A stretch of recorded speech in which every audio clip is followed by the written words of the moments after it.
of this week's program. We're going to be talking about the Winter Festival at Riccarton Park this week, and we're also going to be having a look at the veggie market and what's been happening as far as their season is concerned. But in just a moment, it's animal health, prevention and cure.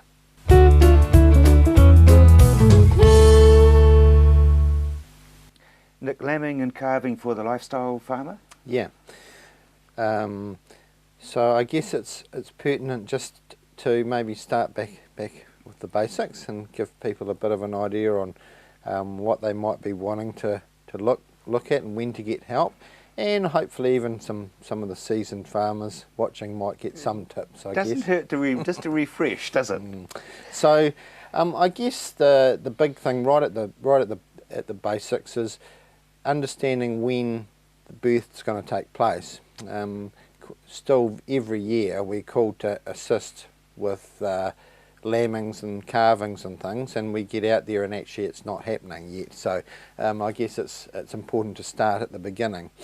And so right, sounds very logical, but obviously it's much easier if we know when the births are due. So to have a well managed and tight lambing or calving season is obviously going to help a lot to know that things are on the way and when they should be starting.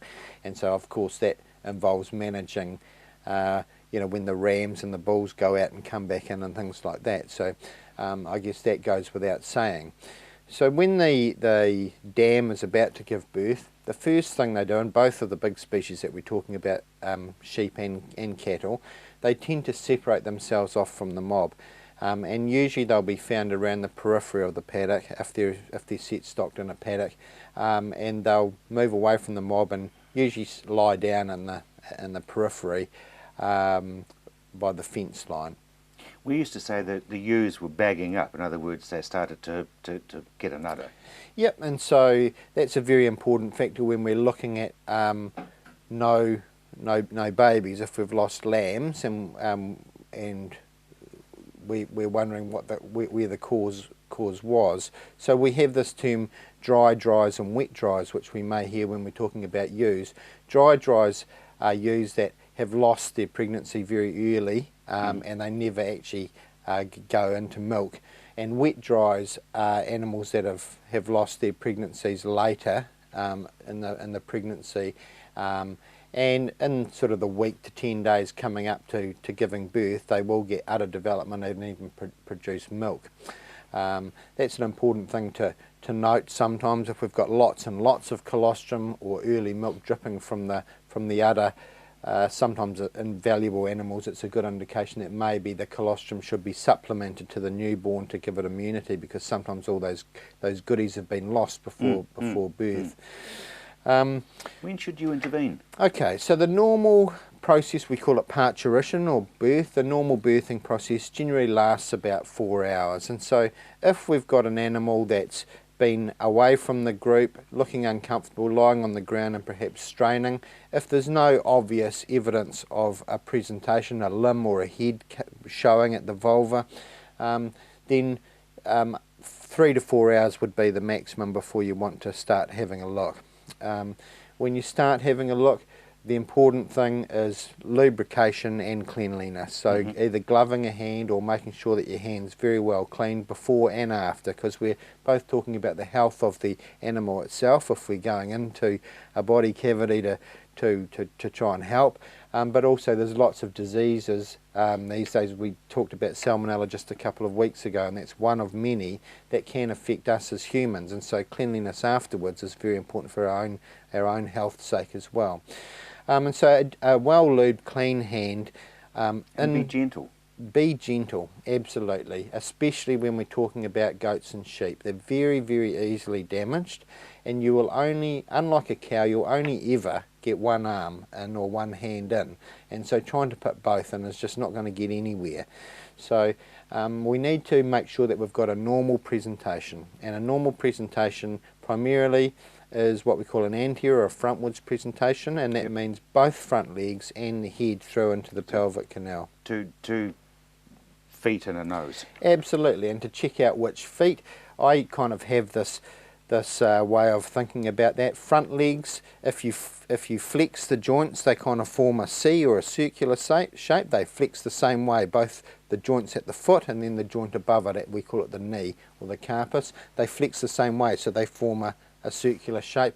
If it's a back leg, which sometimes you'll have a head and you've actually got a back leg of a twin or something like that, they sort of form a Z pattern, so they flex in opposite directions. So the foot joint. You know you're in trouble then, don't you? Yeah. And then, You've got one C and one Z. Absolutely. So obviously you want to have either two back legs or you want to have two front legs in the head. And you're not going to be able to see this, so you have to feel it.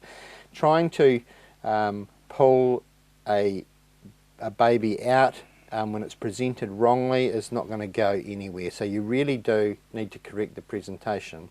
And sometimes what I'll do is I'll just, especially with lambs, is I'll put ropes onto the front legs so that I know if they slip back in I can get them easily, and then I'll get control of the head, and then once we've got head and two front legs, then we're away. It's usually a simple process of extraction.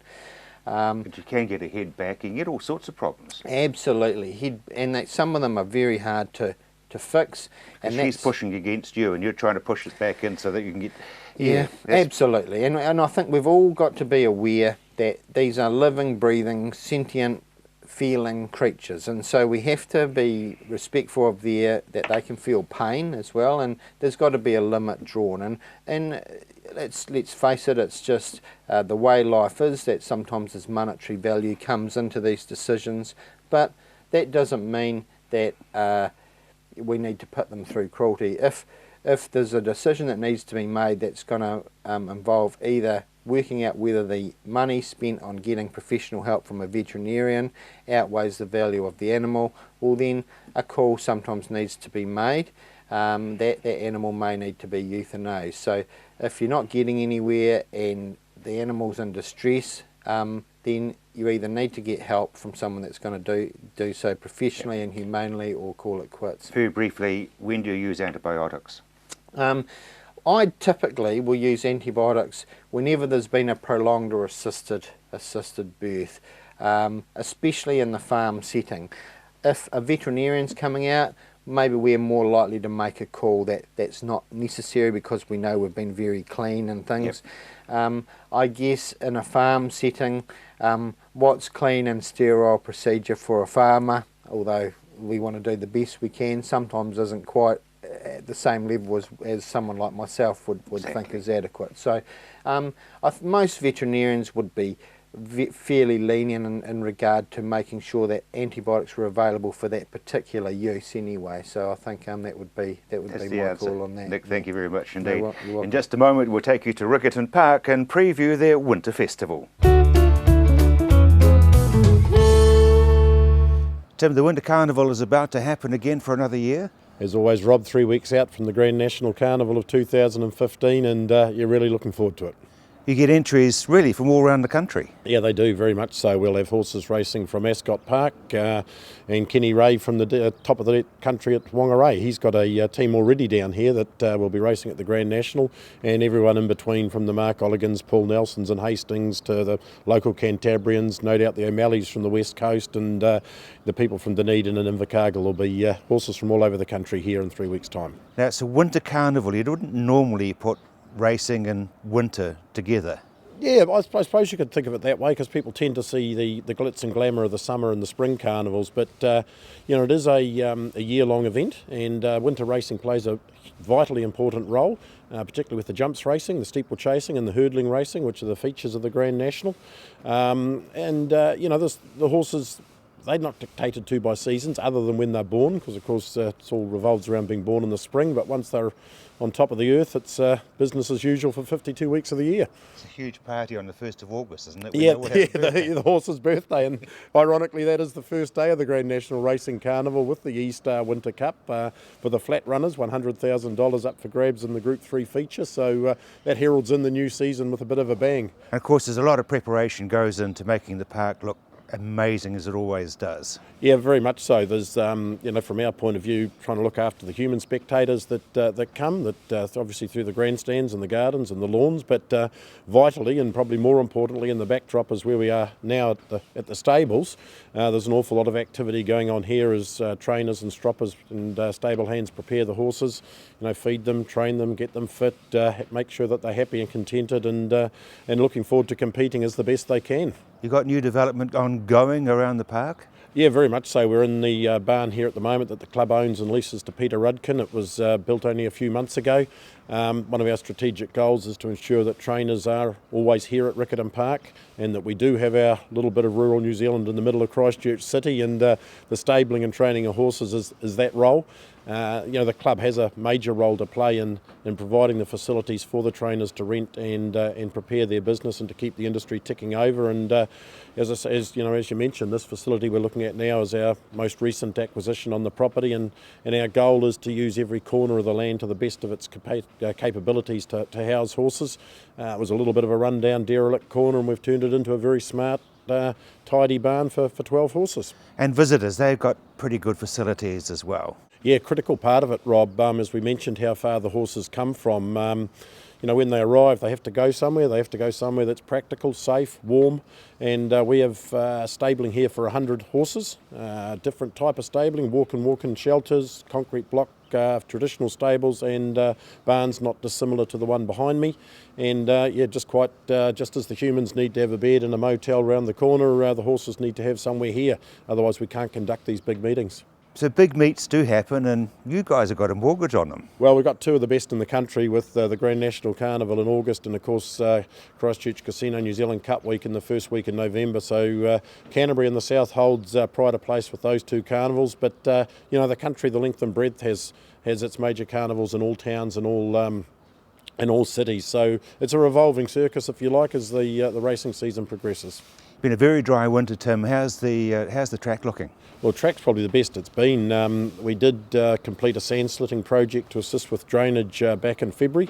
Indications are that that's working satisfactorily, or just as we'd hoped it had. It's moving the saturation levels in the surface water.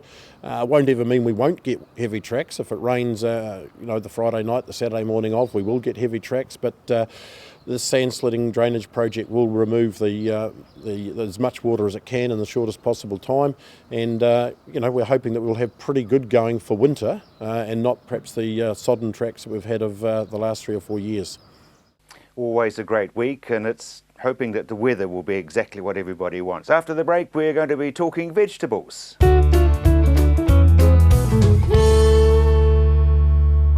Be Active begins here in the cold, clean, unpolluted southern oceans of New Zealand. Be Active amino acid biostimulant, natural, 100% pure, manufactured from healthy deep sea fish from sustainable New Zealand fisheries. New Zealand's Be Active amino acid biostimulant, the way the world is growing. Working with nature, good for the plant, good for the planet. Now that's growing for good. We'll get you thinking, think water. I think it's all working well, Jack. My thoughts exactly. We'll get you thinking, think water. This is exactly what you need. I think that'll do the trick. We'll get you thinking, think water. It's all looking good. Did you bring the sauce? I can't think of everything. We'll get you thinking, think water. For real ideas and real solutions, just think water.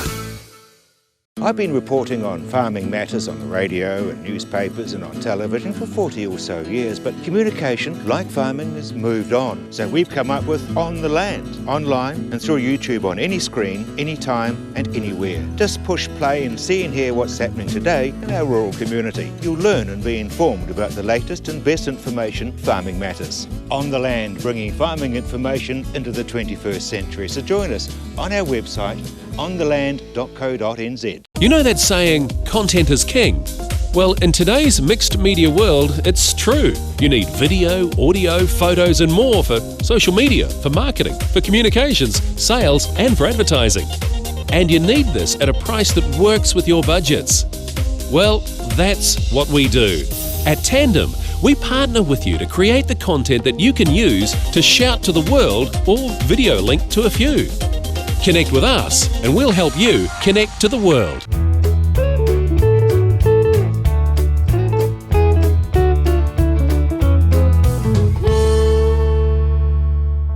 Jim, it's bit dry out there apart from the lower part of the North Island. Yeah, well, it's interesting because it becomes quite deceptive when people see Wanganui and other areas and how bad it's been for them. And if you start digging down a little bit in the soil here, we're as dry as anything, especially on the east coast of both islands. So we may get a dusting of snow this week. We've got a few 17 mils of rain or whatever. It's gone nowhere. It's settled the dust and probably gone on a little bit, but it's deceptively dry, and I don't quite know what we can do about it. I mean, it's just typical El Nino. We're getting these northerly conditions, we're getting cold conditions, we're getting dry cold, and today is no exception to that. So growers have just got to monitor. What they must try and avoid is having to go into a big rehydration job going into the spring, which is only sort of 6 weeks away really. Hopefully we'll have a good nice bit of winter before that, or the winter continues on the way it is, but with some moisture. So snow doesn't bring a lot of moisture. It might bring 4 inches of snow on the ground, but it only adds to it's 1 inch of water. Yeah, exactly. So we've got to be aware of that, and going into spring we've got to be fully hydrated. So maybe the irrigators will be going on probably in September or even a wee bit earlier, very early September anyway. Does that mean that your herbicide management is different because it's dry? It certainly does, because a lot of the residual herbicides, there's not a lot being used these days, but they're still used on specific hard-to-kill weeds. Now, if the ground hasn't got the moisture in it, they're not going to work so well. And they're not going to work later on either. They're going to dissipate slowly into the soil or up into the air. So the growers have got to make judgment calls on that. They're reasonably experienced, they should be able to, or their advisors certainly should be able to. But if you've got a residual herbicide, mainly all the residual herbicides, what they do, they actually adhere to the soil particles. They'll only adhere to them if those particles are damp or moist. If they're not, if they're dryish, if you can grab a handful of soil and it falls away rather than keeps the shape of your hand, it's too dry for herbicide to actually cling on to and become active. Because the residual herbicide goes into the soil profile. The weed seeds are germinated obviously under that. They come through, they hit the herbicide, they die, so we don't see them. This year, come the spring, I think we could see a few. So we may have to roll the regime a little bit around to just knock down materials. So the glyphosates and the probably glyphosate this time of the year, and maybe the wider spectrum but easier, softer materials come September, October. Okay. Now, organic phosphates coming under the spotlight. Yeah, the EPA, they made a comment yesterday about how organophosphates, this particular chemical group, which is nasty insecticides, which we've used a heap of over the years, the old diazonons and azonphosmethyls and those sort of things.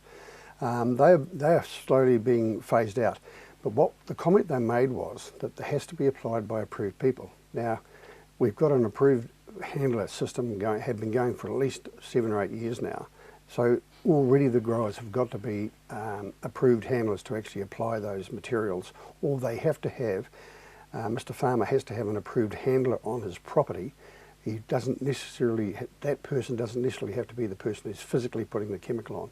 Providing they can supervise. Providing they can supervise. The theory is that they must be able to get assistance within 10 to 15 minutes if something goes wrong. Now, fortunately, not very many things do go wrong these days because growers are diligent. Having said that, they can.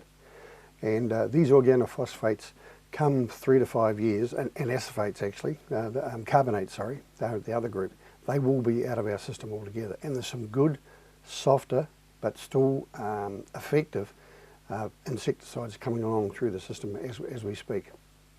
So, tell me all about the global gap as well.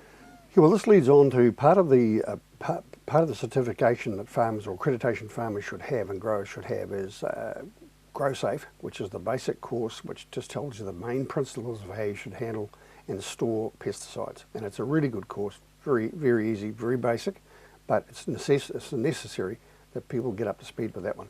That follows on that the property has to be accredited also. And it's either approved under European GAP or Global GAP or New Zealand GAP. They are equivalent in terms of their meaning, but they are two different words. Because some produce, likes of apple, the apple industry, the kiwi fruit industry, require Global GAP certification to export fruit out of New Zealand. So the grower's got to have Global GAP certification. New Zealand GAP covers a lot of other fruit and vegetables, which also can go globally. So either way, nothing confusing then. And yeah, just to keep it simple, I mean, what we should be calling our New Zealand gap is global gap, and then everybody's on the same page. But sometimes bureaucracy gets in the road, and that's a really good example of it. So we are actually sort of globally up to the global level. Oh, absolutely we are. Yeah, absolutely we are. But it's just that it rose by any other name. Yeah, well, I mean, I think some of the bigger industries, such as even the wine industry, pipfruit industry, kiwifruit industry, the big number stuff, they say, hey, listen, you guys need global. And now it's an extra certificate that they receive, but they go through the same questionnaire and the same audit system. So what we really should be doing is, instead of Wellington trying to justify a little bit of probably remuneration or whatever, that it should all be global gap and everybody be happy and everybody would be understanding of what goes on. Because I get asked regarding blackcurrant growers, well, this New Zealand gap, is it up to global gap standard? So you've got to write a letter to say, yes, it's up to global gap standard. I mean, it seems like a no-brainer. It is a no-brainer. And I'm sure common sense will prevail. I mean, EPA have gone through a lot of changes of late over the last 2 or 3 years, and it's sort of amalgam and part of MPI. And with the reduction of staff and the changing of staff, all these things have sort of got a bit messed up, I believe. But common sense will sort of prevail. Will prevail. I mean, you as an industry must be going and knocking on doors and saying, hey, listen, guys, what's your problem? Yeah, we do. And they come back with some pretty good answers of why they haven't got time to resolve it at this point in time. But we can live with that. The main and critical thing is that the farmers and growers must be accredited in this way. And it's this time of the year they usually have the courses going all the time of the year, but this is the time of the year that the growers and the farmers have got the time to take their staff or themselves to get themselves up to speed. It's every 3 or 5 years, so it's not an arduous task and it's not an expensive one. And it's a beneficial one. Well, absolutely, it's a must. I mean, an exporter by definition is not allowed to accept fruit or vegetables, for instance, from a grower that is not accredited accordingly. Jim, thank you very much indeed. Let's have a look at the season as far as vegetable growers are concerned. Robin, it's been a pretty dry sort of a winter for you horticulturalists. Yes, and a lot drier up in North Canterbury and Amberley than what it's been down here. We had 30 mils of rain up there. It'll be a week or 2 ago now, so it's been that dry up there. You could almost call that a drought breaker, but it's still not enough to help a lot of the sheep farmers and people out there out. But it's made a big difference with our winter crops. We're looking at having to get the irrigation going again up there, even at the start of June, which seems absolutely ridiculous, but things were just too dry. Are the soil temperatures okay to put water on? Oh, they're low enough, but when you've got plants sitting in pretty dry ground, they're not going to get much nutrient uptake, and that was my biggest concern, is the nutrient uptake. And I'm loath to put water on at that time of the year, but they still needed something to continue growing. So I guess you're fairly up to date as far as your potato harvest is concerned? Yes, right up to date at the moment, so we've got all the storage full, so we're right where we want to be at the moment, and that's all going very, very well to plan. And they'll be coming out of the ground pretty clean? Yes, yeah. We dug a few last week while it was a bit warmer, and the conditions are very good, so it's a big turnaround from last year where we were out there in the worst conditions I can ever recall, trying to dig potatoes and working at night when it was almost good enough to dig. You just had to get out there and go for it, and working at night, that was a bit silly, but we just had to do it when conditions were good enough to actually get the harvester through. Robin, do you like a frost and all those clear days to sort of clean out any diseases and things in the paddocks? Oh, bit of good frost doesn't do any harm. Exactly how much disease it cleans up, I don't know, or insects. It's something that's I've never come across as being something that's quantifiable, but I'm quite sure a good hard winter does have the effect of cleaning up quite a few overwintering pests. Now, beetroot's becoming very fashionable as a vegetable. Yes, it's on in a lot of the magazines now, and on a lot of the cook shows as a fashionable product, and we've been growing it for about 5 years now, and it's just something that's it's still what I'd consider a minor crop in the scheme of things, but it's something that the demand is just, we've noticed it go up, and since we've started growing it, and it's a great vegetable though. Goodness me, I like to think of myself as not very smart when it comes to cooking, but I'll tell you what, you can knock up a good meal in a hurry with your golden gourmet potatoes, you put in some cut pumpkin, put in some beetroot, you can cut the bigger ones up a bit or just put the small ones in whole, maybe a bit of parsnip and onion. That's a meal, 45 minutes. I think I'm clever. It actually goes pretty well with cheese as well. Oh, I usually don't go in with either of the cheese. I just rub it in a little bit of very light oil and put a bit of my secret herbs and spices on it, and yeah, you don't need the meat. It's meal on its own for me. Which is interesting because now you're basically marketing vegetables as a dish rather than just a vegetable. Yes, that's kind of the theme where we're going nowadays. I guess that everyone's going down that track, is you're not just buying a vegetable, we're trying to look at it as a meal solution when it comes to that end. So having an image of what it can look like when it's cooked, and a few tips on how to get it that way, because it's easy to assume that everybody knows how to cook, but we've even got someone in our house, believe it or not, that is not all that up to speed on the cooking side of it. And we've got the other extreme as well. We've got someone who's very capable in the kitchen, but just shows you can't assume that everyone knows how to do a lot of the basics in the kitchen. So a few basic pointers on the packaging, I think, goes a long way to people having a good experience. Because you slip little recipes inside your box of baby golds and things. Yes, well, that's something we've deliberately done there, is have an image of a style of cooking that looks quite attractive and something that's quite simple to do. So we've got the picture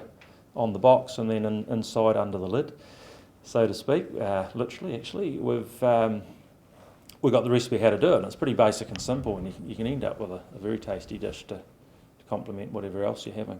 So one of the other mainstays you've got as a vegetable and that you're growing, of course, is broccoli. Yes, broccoli going very well at the moment. It was very affordable for everyone to buy there through the last part of May, early June, due to the warmer than normal weather we had during that time. So we've got our planting schedule worked out for what we think is typical average weather, if there's such a thing, for that month, and with it being a lot warmer, a lot more growth, a lot more product ready at once. So recovery rates were good, quality was excellent, prices down a bit due to the old supply-demand model, but really happy with the quality of the crop cutting at the moment. I mean, we're into July now, and yeah, the quality's excellent, and part of that has been the fact we've had the frosts. They're not so bad. We haven't had too long of wet, dull, doughy weather, and that usually what causes the biggest problems with the quality. So we should expect broccoli quality to remain good for a good while yet. And it's interesting that you're actually talking to the people you supply, who are then supplying to the public about what they want, and it's a bit of market research, I guess. Yes, well, Foodstuffs had their annual expos get-together meeting with where they bring their produce managers and store owners in to have a bit of a catch-up. That's Foodstuffs South Island, we're talking there.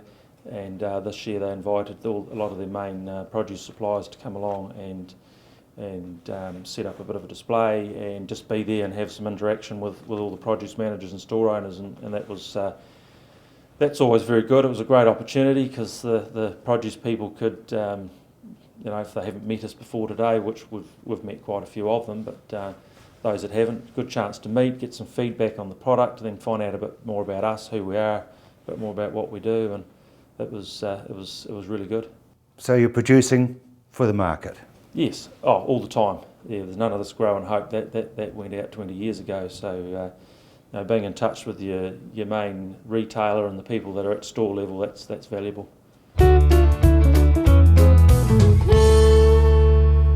Kerry, we don't think too much about rural crime, but it is an issue. It is, and it's unfortunate that it's actually starting to spiral up a wee bit, and the police themselves are very concerned. So they've set up a bit of a workforce, task force to have a look at it and see what the particular dynamics are, what the key issues are, things about, what's the most common kind of crime, the types of people or locations even, and sometimes it's the time of year. They find at certain times of year it spikes up, and so we're part of that task force. Rural Woman has a person on that force, just looking at the different dynamics around it and what can be done, whether it's around the numbers of rural police or whether it's around more community engagement, and sort of just trying to get a handle on the issue and look forward to it. Are you looking at people stealing sheep for the table, or are you looking at people stealing motorbikes? Well, there's a bit of both, really. You know, the sheep rustling does happen. Sometimes most farmers probably aren't aware. Sometimes just, who's going to miss one or two out of a flock, you know? But the big numbers, yeah, that does seem to be happening a bit more commonly. Also, obviously, you know, farm theft. There's the theft of fuel and gear out of farm sheds and vehicles as well. That tends to spike at different times of the year. And obviously an encouragement to farmers to be a bit more security conscious. You know, we've all leapt out of the farm truck, left the keys in it and gone inside. You know, we all do that sort of thing, and we don't necessarily lock them away in sheds overnight, so it'll be a little more savvy on farm. And it's also keeping an eye out for who's new in the district, you know, and those suspicious vehicles. Really difficult at this time of the year after the dairy changeover. There's a lot of strange vehicles you're not used to, so get to know them. You know, who are they, where do they belong? And you know, what are the ones that are unusual. We also see in rural, obviously, it's a prime opportunity for growing drugs in P-labs and all those sorts of things. You do see that in a number of farmhouses that have to be decontaminated because there's been drugs manufactured. Yeah, secondary income. And we see a number of cases occasionally where it's perhaps recorded as crime. It may not necessarily be, particularly where in the dairy changeover there's been some confusion over who owns which bit of property or machinery that was bought during the year, and the person moves away and takes it with them, but the owner thinks, actually, no, that's mine, so there's a bit of confusion sometimes. Yeah. And then there's the odd stroppy one who leaves with a bit of a grudge and thinks, well, I'll sod you, I'll take the chainsaw with me. You know, that kind of thing happens. Or comes back and picks it up later. Yeah, so need to just be a little aware of what the dynamics are and see how we can work as a community to help solve those problems. Because, you know, with all due respect, farmers are their own worst enemies. I mean, they leave a gun sitting in a ute because they know where it is. Yeah, there are some like that. If they're using them regularly, yes, they are stuck behind the seat and things like that. But and we're not so careful with our farm equipment and machinery. You know, we have open sheds. We don't lock them away. Tend to leave keys in them. Especially gear, you know, bits of equipment, tools and things that, you know, used the chainsaw last week, can't remember where I put it, and it might be a couple of weeks before you actually think, actually don't really know where it is. No one knows where it is, and geez, it must have been stolen. So, you know, keeping an eye on your gear and putting it away properly and securing it. Are we talking close to towns and cities, or are you looking at people who seem to be a lot more isolated? I think it's fairly widespread. It's not any particular area or any particular distance from town. You know, there's always the odd occasion where something goes from one farm to the next and everyone goes, ooh, didn't know about that. Someone pops up with a new bit of gear and you think, I wonder where I got that from.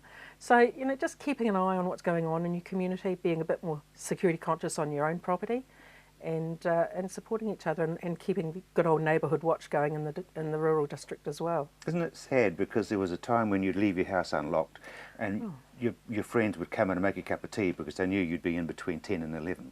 Exactly, exactly. And it still does happen a little bit. There are still a lot of farmers who will go off and leave the house unlocked, and you just can't do that these days. It's just not the safe, secure society it used to be.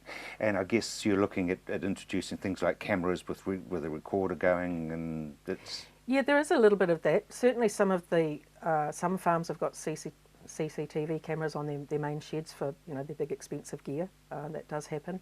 There's been some, you know, vandalism and things, so definitely some farmers are being a bit more security conscious in that respect too. And of course, with things like walking access, you know, people are walking across your farm and who knows what they're doing as they go past down some shed, you know, have a look and see what's there. Yeah, so, and it is the isolation thing. Yeah, it is the isolation factor. No one's going to see them. So, no, exactly. We need to be a bit more cautious there as well. Exactly. Enterprising women. Yes, the Enterprising Rural Women Awards. We're just finalising the sponsors again for that. 1 or 2 slots still to tee up, but most of them are sorted, and they'll be open for applications from about August onwards, with the final presentation at our national conference in November. So we're again looking for those women who are a bit enterprising, started up a small business and have made it flourish and are looking to move it up to the next step. And small businesses that probably been going a little bit more than 2 years and have less than 5 or 10 staff, just small, you know, small businesses where the women have really got involved. And we've had some really great examples in the past from women down the Maniatoto making harnesses for dog sleds and selling it to Alaska, women making home cheeses, women running forestry truck services, women doing farm-based software companies, so the whole range, and even, you know, from the tourist industry, ringing the homestays and the tourist walks across property, so quite a wide range. It's really exciting to see the kinds of interesting things that women are doing out there in the rural sector. Is there a slight problem with people not wanting to put their hands up because they don't think they're important enough? I think that's a New Zealander thing. You know, we're all sort of a bit self-effacing, and I know it's not me, it's not my thing. But I'd really encourage people to do it, because all the ladies who've been involved in the past say that as much as being part of the awards, it's the process that enables you to think about your business and market your business, and actually take a really hard look at what you're doing and where you're wanting to take your business. And sometimes the process can be just as good as winning. And they do get great media coverage and profiling while through the whole process from the time their applications come in. And it's great on their CV when they go to the bank and say, listen, I just want to extend by another $250,000. Absolutely. Always looks good. So that's starting off your applications in August on your website? They'll be on our website, and we will be encouraging our members to approach, you know, local businesses as well and do the face-to-face, like, hey, you know, here's the form, get into it, and encouraging them to take part. Thank you very much indeed. Straight after the break, we're going to be talking about young farmers, because they've just had their national contest.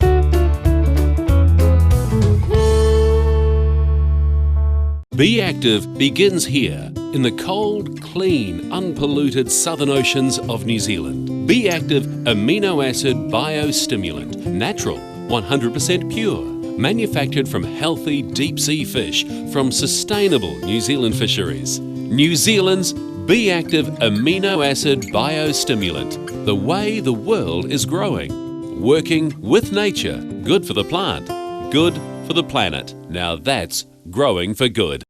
We'll get you thinking, think water. I think it's all working well, Jack. My thoughts exactly. We'll get you thinking, think water. This is exactly what you need. I think that'll do the trick. We'll get you thinking, think water. It's all looking good. Did you bring the sauce? I can't think of everything. We'll get you thinking, think water. For real ideas and real solutions, just think water. I've been reporting on farming matters on the radio and newspapers and on television for 40 or so years, but communication, like farming, has moved on. So we've come up with On the Land, online and through YouTube on any screen, anytime and anywhere. Just push play and see and hear what's happening today in our rural community. You'll learn and be informed about the latest and best information farming matters. On the Land, bringing farming information into the 21st century. So join us on our website, ontheland.co.nz. You know that saying, content is king? Well, in today's mixed media world, it's true. You need video, audio, photos and more for social media, for marketing, for communications, sales and for advertising. And you need this at a price that works with your budgets. Well, that's what we do. At Tandem, we partner with you to create the content that you can use to shout to the world or video link to a few. Connect with us and we'll help you connect to the world.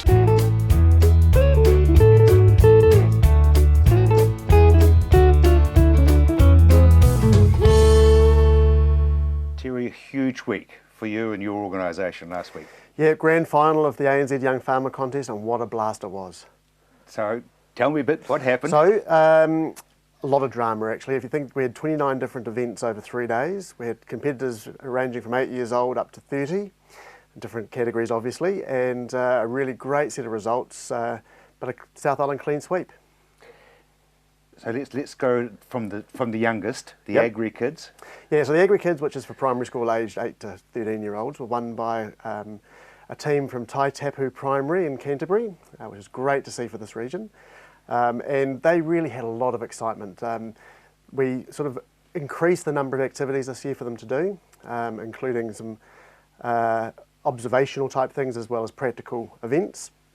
And then Teen Ag was won by a team from Southland Boys High School, and they really lifted the game this year. We had a mini young farmers final for them, so they had an exam to do, they had a speech to give, as well as all the practical modules. So that was really cool. I'm intrigued by the little 8-year-olds. I mean, oh, they love it. What a buzz for them to go away. Absolutely.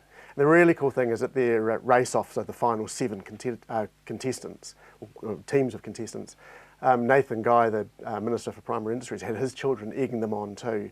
And in fact, some kids from their local school at Fordell Primary in the Horowhenua, they did very well and came third. So it was a good day in that regard. Yeah. As you're getting older, so we've got the youngsters, then you've got your teens, and then it comes into the serious seniors. Yeah, so you can enter district finals from the age of 16 upwards, but generally you need a few years of experience to get through because the standard's pretty high. We started off with 300 competitors in round figures, and we whittled them down at district level, the 23 districts we've got across the country, down into 7 regional finals, and then we have 56 competitors at that level, down to the final 7. And yeah, the standard this year was exceptional. Really great group of people. They're all confident, they're all all-rounders, they were physically strong, they were mentally fit. They were able to compete for 3 solid days, so endurance is pretty impressive. And then the final round, which was televised on TV1 on Saturday night, had the final quiz round end up in a dead heat. And the excitement in the room... How often does that happen? 3 times in 47 years. Really? And because it's live on television, the process for that, we don't have time to do any further questions or anything. It's a callback to the practical day. And that was very close too. The eventual winner only won by 2 points. So we're going to announce... Yep, so that's Matthew Bell, who's a dairy farmer from Ashburton. So Matthew Bell, we had a wee interview with him a few weeks ago. So really, really tight to get that cloak of knowledge. Absolutely. Yeah, the difference between top to bottom in those 7, anyone could have won it on the day. And that's what you really want. You want to really see this level of competitiveness. And the guys really got on well together too. In fact, at certain times we're helping each other out. So it wasn't win at all costs, which is a really nice thing about young farmers. There's a real collegiality. But, they were working hard. You're looking at 8-year-olds and then all the way through to 30. I mean, is this rebuilding the young farmers movement? Yeah, absolutely. And our growth is going to come by actually engaging with schools and with children. And of course, with primary school, the real benefit you get too is you engage with parents. And if you can engage the whole community, then our industry is going to get a much better understanding. And the excitement you can get from these kids is really, really infectious. So we've got a strategy that by 2025, we want to have 20,000 school-age members and 10,000 young farmer age group members. And that's pretty big growth for us. It won't happen organically. We've got to do a lot of work to get there. But showcases like the ANZ Young Farmer Contest is an ideal vehicle for us to really push our message. And they don't have to be off a farm? Oh, not at all. No, not at all. You just have to have an interest in the outdoors. It's just having some fun, particularly at the younger age group. It's an awareness of where your food comes from. So from a school perspective, dealing with teachers and things and giving them resources to help or projects to help with understanding our value chain of, something comes out of the ground, there are jobs around that market product or the engineering, all these things, but to make it really interesting for kids. And the big thing for us is pushing into urban because a lot of kids these days don't know that milk comes from a cow. Just comes out of the bottle that you buy in the supermarket. That's right. Are you finding that the children are demanding that the schools, the teachers say, hey, listen, we want you to get involved, please? Yeah.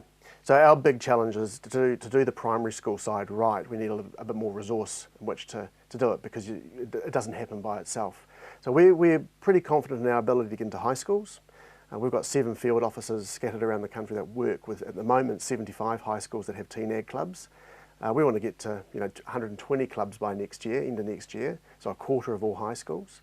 And our big push, we've already got a really good concentration of rural high schools around the country. The big push for us is to get into the urban areas because that's where people we're going to need to recruit from to get jobs into our industry. Now, they are slightly disadvantaged because they don't know how to dig a post hole necessarily, but that's going to be part of the school curriculum, I guess. Yes, that's right. So there's a lot of work being done around agri-science and agri-business, and supporting around that, you're going to have an understanding of what agriculture is all about, which is digging posts and knowing how seeds work in the dairy industry and the red meat industry. But there's a lot of jobs in our sector that don't rely on wearing a pair of gumboots. In fact, I had a young farmers member come up to me at grand final last week saying, "Do you even own a pair of gumboots?" Which of course I do. But we were lucky with the weather in Taupo, I didn't have to wear them. That's good. But yes, the amount of jobs that are coming through in terms of the skill base that we need of people, we want the best and brightest kids coming through and thinking that there is a career option for them in the primary industry. Irrespective if they want to be an engineer or a marketer or a scientist, there's jobs and well paid and really good career options for these people. So you'll be feeding from the schools into Massey and Lincoln University? Absolutely, absolutely. So we've already got a very close working relationship with Lincoln University, and that's based on our proximity because we're based here in Canterbury. Working closer with Massey, but we need to have more people doing these courses. You know, if we're going to get all these people coming into the industry by 2025 as per the MPI strategy, we actually need more university places for these people to go into. I'm sure they'll be found. Terry, thank you very much indeed. Very shortly we'll be talking to John Walley and putting an understanding into what's happening in Greece.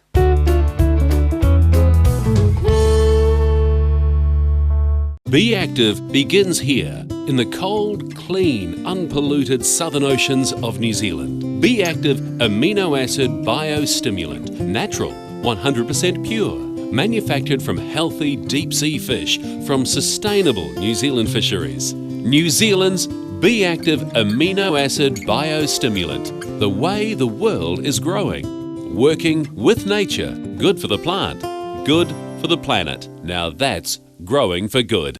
We'll get you thinking, think water. I think it's all working well, Jack. My thoughts exactly. We'll get you thinking, think water. This is exactly what you need. I think that'll do the trick. We'll get you thinking, think water. It's all looking good. Did you bring the sauce? I can't think of everything. We'll get you thinking, think water. For real ideas and real solutions, just think water.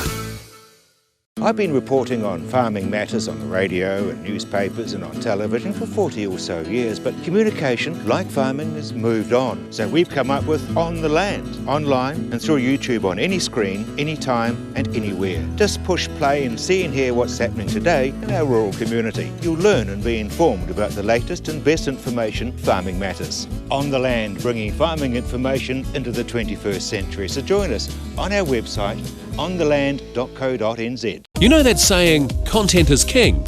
Well, in today's mixed media world, it's true. You need video, audio, photos and more for social media, for marketing, for communications, sales and for advertising. And you need this at a price that works with your budgets. Well, that's what we do. At Tandem, we partner with you to create the content that you can use to shout to the world or video link to a few. Connect with us and we'll help you connect to the world.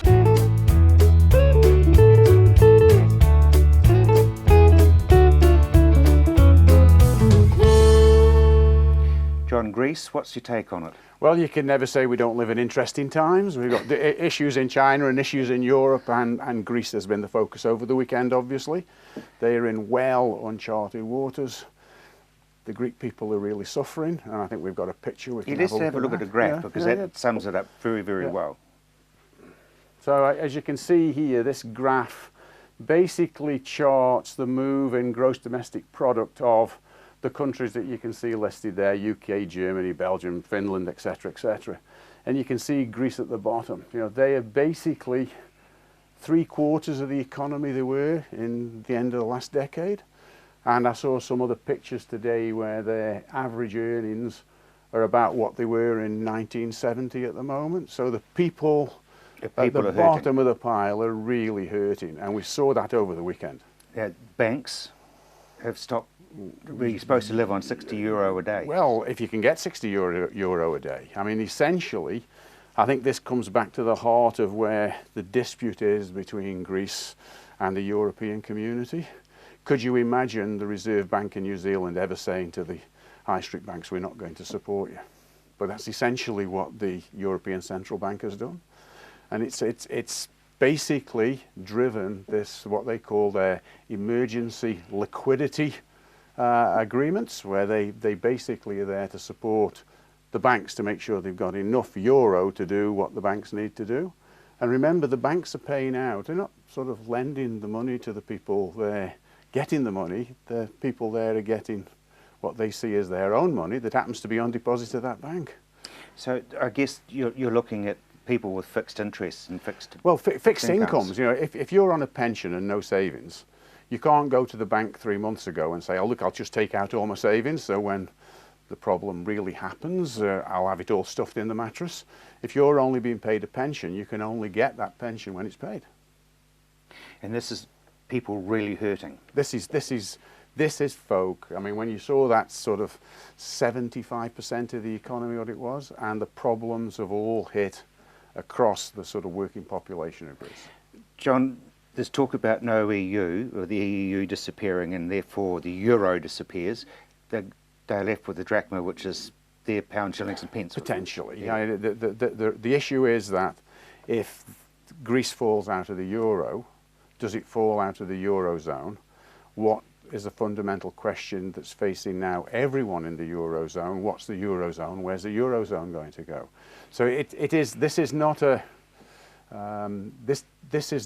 path without pain for everybody, and my pick right now, I think they'll find a way, but we'll have to go through the brinkmanship in order to get there. Okay, now there's a lot of debt, and this is the thing, isn't it, that Greece has got into debt with the rest of the EU. You've got another graph that you've sent us a link for. Yeah. I mean, we can have a look at this is a graphic, and I think the link will be posted for some of these graphics. We will indeed. Yeah. What the graphic shows is the sort of debts coming due through time to various different debt holders, like treasury bills, which are largely France and Germany, the European Central Bank and the IMF. And in order, it's Germany, France, Italy, Spain, the IMF and the ECB. I might be wrong about the order of the IMF and ECB in terms of who's owed the money. And that's the remember, a lot of this money is recycle money. So it's like you and I going to the bank and saying, I just want to roll over my mortgage. They're not exactly, you don't get the money to go and spend on a new car, you get the money to pay off the mortgage to get the new one. But the thing is that the bank would say to you, yeah, but you're unable to pay the interest on that mortgage, so therefore can we have the money, please? Yeah. And so now if most of us face tomorrow to fully repay the mortgage we hold, what would we have to do? Well, if you can't get a loan, you sell the house. That's right. Essentially, that's it. And that's the big balloon problem that Greece has got. $300 billion of debt to pay back over 20 years. Now even the IMF are recognising that they can't do it. So now we You can't sell a country drop. The haircut. Well, you can, but the difficulty is who's going to buy it? How liquid's the market? And for how much? And for how much? So this is a mortgagee sale of a company. It becomes essentially a mortgagee sale of any transactionable asset. This does affect New Zealand. Ultimately, everything that happens in a global economy affects a player in that global economy. And New Zealand is an export-driven country, and so we've got higher exports than many other countries. And although Europe, we keep it in a sense of scale, New Zealand and Greece are very close at the high levels of where we sit in the global economy, about roughly the same size in terms of GDP. There are more people in Greece than New Zealand, but about the same GDP. It's about 2% of Europe. So that sort of gives you an idea of how big the problem is. The Europeans could fix the problem tomorrow if they really had a desire to do so. But the problem is the knock-on issue. It's around confidence and around people's willingness to buy new stuff, to buy new machines, to build new businesses, to retire early, to retire early, to do all those other things that without that confidence people start to do less of.